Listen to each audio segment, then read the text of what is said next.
انا معاك حتى لو الكره جت في الفخذ يا كابتن احمد طبقا للقانون.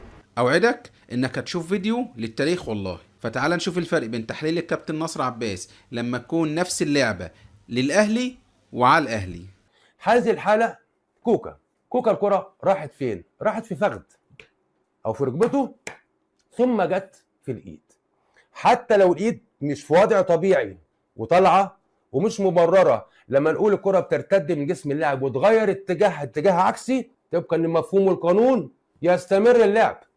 حتى لو الايد مش في وضع طبيعي وطالعه ومش مبرره طبقا لمفهوم القانون يستمر اللعب. قول هنا اليد هنا في وضع غير طبيعي. يعني ايه في وضع غير طبيعي؟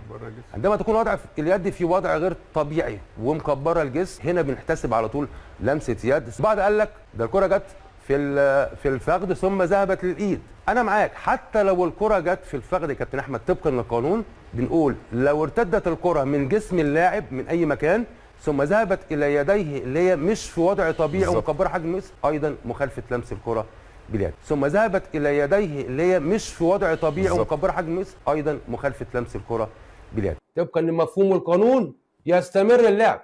ولكن انا شايف ان هنا الكره بتصطدم في اليد اللي هي مش في وضع طبيعي، وبالتالي هنا ركله جزاء من الفار